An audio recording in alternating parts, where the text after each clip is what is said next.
Top. Donc on se retrouve pour cette deuxième vidéo en lien avec le turbocompresseur.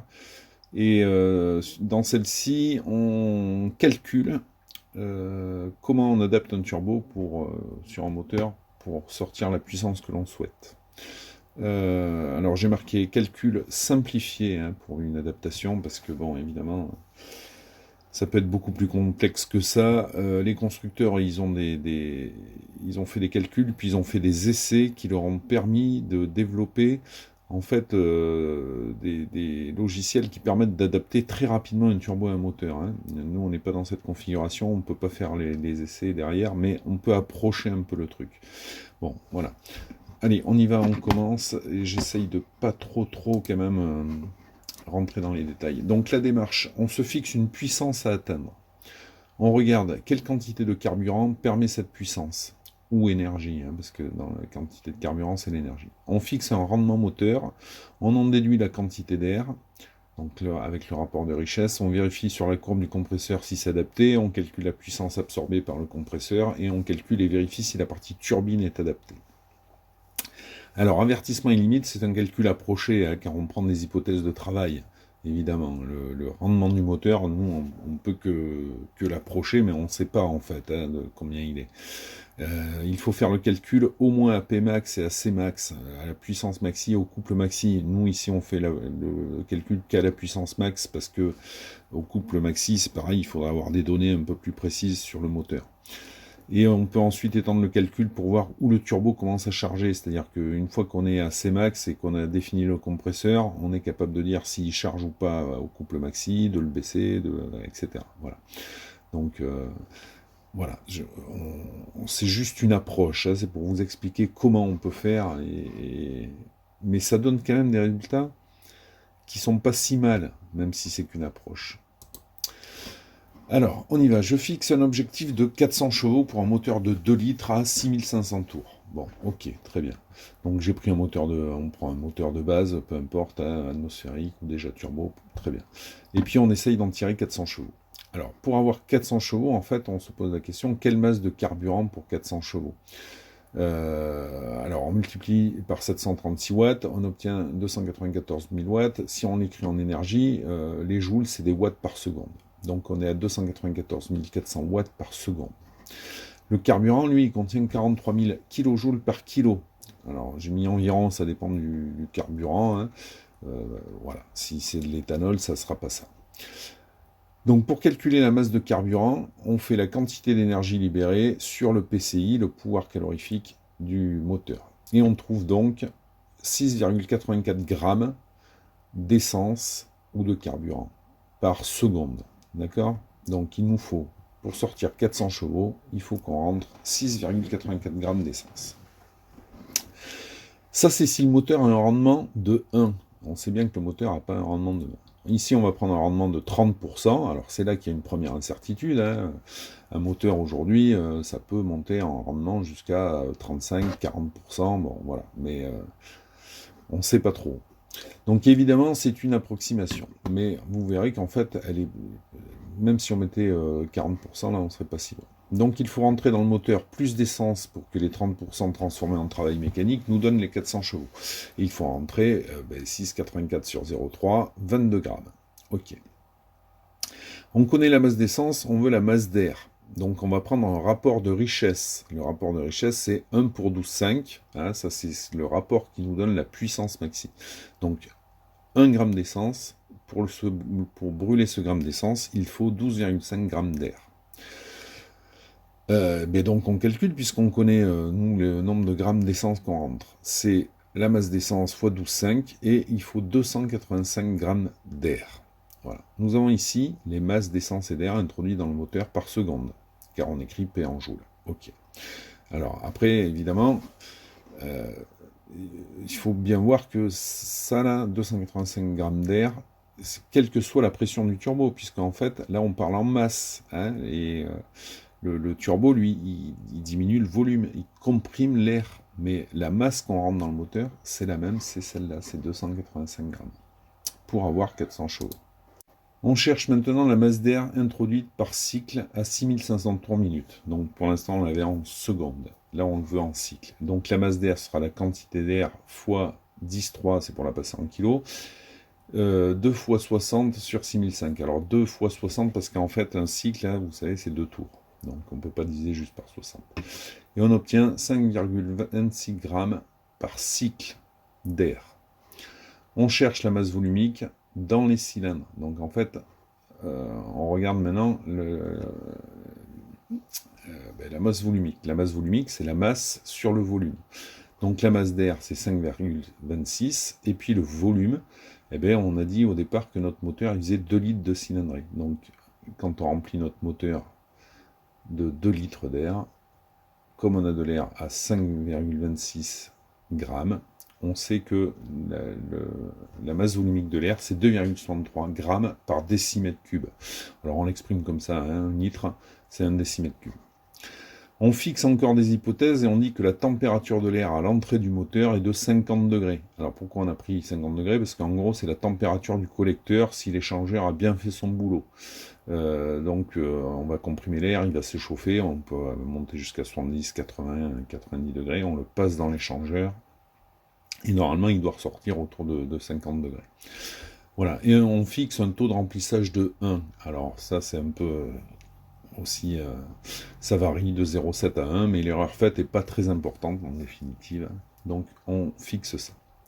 Donc on calcule maintenant la pression dans le collecteur. Puisqu'on connaît la masse d'air et le volume d'air, on peut écrire la pression.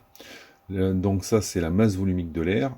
P2 dans le collecteur, ce sera P sur R fois température. Alors, le R de l'air, il vient de la formule PV égale MRT. C'est la constante des gaz parfaits, le R. Hein, d'accord. Pression, volume, la masse fois la constante des gaz parfaits fois la température. Voilà, c'est de là que ça vient.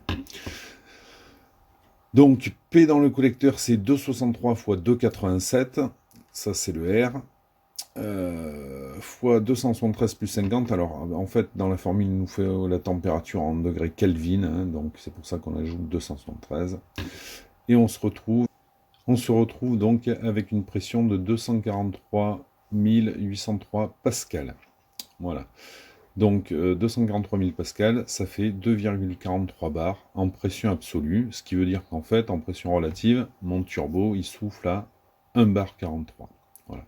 Donc, est-ce que c'est une valeur cohérente pour 400 chevaux sur un moteur de litre? Ben, je vous ai mis des exemples à côté. Une Audi RS3, hein, ça souffle à 1 bar 2. Alors, je crois que ça fait pas 2 litres, hein, mais 400 chevaux. Et une Mercedes 45 AMG, un 8 bar pour 421 chevaux. Donc, un 2, un 8, nous, on trouve un 43. On n'est pas si mal. Voilà. Donc, ça, c'est la pression qu'il faudrait à l'entrée de mon turbo, à la sortie de mon compresseur pour arriver à avoir 400 chevaux. On peut maintenant vérifier sur la courbe du compresseur. Alors la courbe du compresseur, la voilà. Notre pressure ratio est de 2,43, hein, donc je l'ai tracé en rouge ici, ok. Et notre correct airflow, donc c'est ça là, j'ai expliqué dans la vidéo précédente. On l'a ici en LBS par minute, il nous le faut en kilos. Nous, on a 0,285 kg par seconde hein, qui traverse le moteur. Donc, on transforme et on a 37,7. Ok. Donc, j'ai tracé 37,7 et la pression de 2,43. Donc, on voit en fait, ce compresseur est très bien adapté. Les droites se coupent presque au rendement maxi. Hein, donc, il faudrait qu'on soit dans cette patatoïde là de 77. On n'est pas très loin en fait. Hein, on est à 76% de rendement, ce qui est bien quand même. La vitesse est comprise entre 100 000 et 115 000. Donc, vous voyez qu'en termes de vitesse, on est là, on est très bien. On est très loin de la vitesse max. Donc, ça, c'est bon. Et on est loin de la zone de pompage, puisque la zone de pompage, ça va être tout ce qui est de ce côté-là, de cette droite-là. Hein, tout ça, c'est la zone de pompage. Nous, on voit que là, on est très éloigné, donc très bien.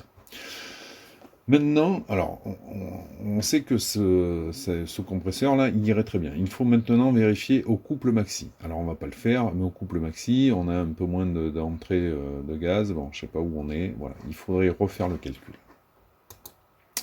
Maintenant, on vérifie la turbine. Alors, pour voir si la turbine est adaptée à notre cas, on calcule en premier lieu la puissance qu'il faut apporter au compresseur. Alors, pour calculer cette puissance, là, c'est une formule un peu compliquée. La puissance du compresseur, c'est le CP de l'air, c'est une constante, fois la quantité massique d'air qu'on a rentré, fois pi, c'est le P2 sur P1, hein, le rapport de pression, et puis gamma moins 1 sur gamma, donc ça c'est des ratios d'air donnés par les moteurs. Bon. Voilà, on comptera un 4 hein, d'ailleurs, fois température de l'air sur le rendement du compresseur, et quand on fait ce calcul, on s'aperçoit que il faut 32 000 watts pour entraîner ce compresseur. Donc 32 000 watts, c'est environ 42 chevaux. Alors, c'est pas de la puissance qu'on prend au moteur, ça. Hein. C'est de la puissance que l'on prend au gaz d'échappement. Donc, c'est de l'énergie qui est encore dans les gaz d'échappement et que habituellement sur un moteur atmosphérique, on ne sait pas quoi en faire, on l'évacue, on le laisse partir dehors. Et là, on va récupérer cette puissance grâce à la turbine. Bon, 42 chevaux, vous voyez que c'est important. Hein. Cette turbine a un rendement de 69%. Le débit d'air qui traverse la turbine est le même que le débit d'air aspiré. Hein. Forcément, le moteur, si à l'entrée il aspire 285 grammes par seconde, il en rejette autant à la sortie. On fait l'hypothèse que les gaz d'échappement auront une température de 750 degrés. Alors voilà, ça c'est une hypothèse de plus. On peut hypothéquer plus de température, hein, 800, 900, voilà. C'est d'ailleurs pour ça, des fois, qu'on va calorifuger le turbo, hein, c'est pour avoir plus de température et plus d'énergie. La limite de ça, c'est quand même les matériaux du turbo qui sont adaptés allez, jusqu'à 1000 degrés, puis guère au-delà. Après, on a destruction du turbo, quoi. Hein. Donc ça, ce serait un paramètre intéressant aussi à savoir.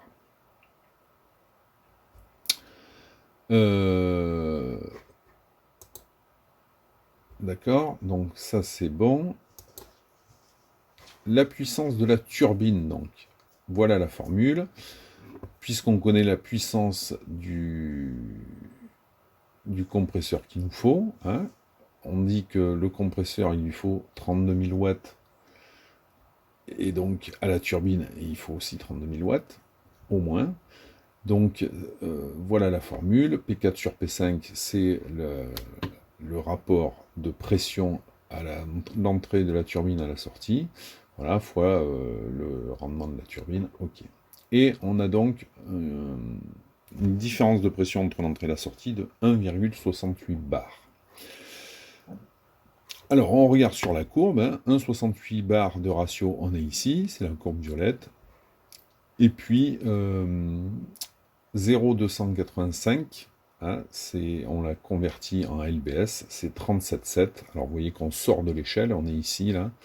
Donc ça veut dire quoi? Ça veut dire que le débit d'air qui passe à travers la turbine est très largement supérieur à ce qu'il nous faudrait. Il nous faudrait 22 et on est à 37. Donc c'est bon, il n'y a aucun souci, ma turbine sera entraînée avec cette différence de pression.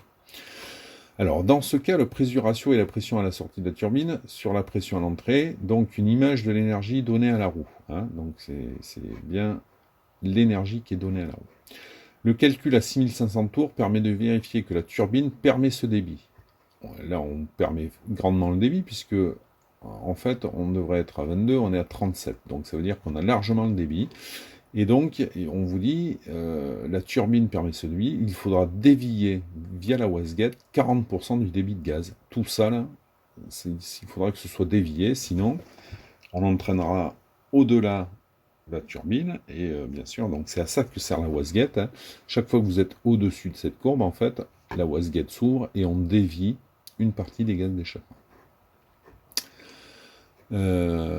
Alors, dévier 40% du débit de gaz pour arriver sur un point de fonctionnement de la courbe. Cette courbe, c'est l'image de la puissance fournie au compresseur. Si on est au-dessus, c'est bon. Si on est en dessous, ben, c'est pas bon. C'est-à-dire que la différence de pression à l'entrée et à la sortie de la turbine ne permet pas d'entraîner le compresseur. Voilà, c'est fini ou presque. Il faut refaire le calcul maintenant pour le couple max. Et alors pour le couple max, on va peut-être s'apercevoir qu'on est ici, là, et donc on est bon. Et puis on pourrait voir où c'est que ça charge en fait, hein. Si on refait le calcul plusieurs fois, le débit d'air il va augmenter dans mon moteur, donc là on charge pas, on charge pas, on charge pas. Et ici, pouf, on commence à charger si on a au moins cette différence de pression. Voilà. Donc avec ça, on pourrait définir si mon turbocompresseur est adapté à la puissance maxi, donc là on voit qu'il est adapté, on refait le calcul pour le couple max et on voit si c'est adapté, si on est encore au-dessus, et puis on pourrait même le faire à des régimes plus petits ou plus grands. Alors si par exemple au couple max on est là, ben, ça veut dire que, alors on ne pourra pas être là mais on sera au-dessus, on refait le calcul avec un régime inférieur, et puis on voit à quel moment le turbo change. Voilà comment on peut faire pour adapter un turbocompresseur sur un moteur essence. Alors en fait, ce qu'il faut dire quand même, sur un moteur essence ou diesel d'ailleurs, ce qu'il faut dire quand même, c'est que le turbocompresseur, vous voyez, il s'adapte en fait, il est très variable. Si on a suffisamment de débit, qu'on est au-dessus, ça va aller, il va tourner. C'est pour ça qu'en fait, vous pouvez mettre à peu près tous les turbos, ça va marcher. Il n'y a que si vous êtes dans la zone de pompage ou de surpression que là, vous aurez des problèmes. Voilà. Très bien, cette vidéo est terminée. Si ça vous a plu, comme d'habitude, un pouce bleu et abonnez-vous. Merci, au revoir.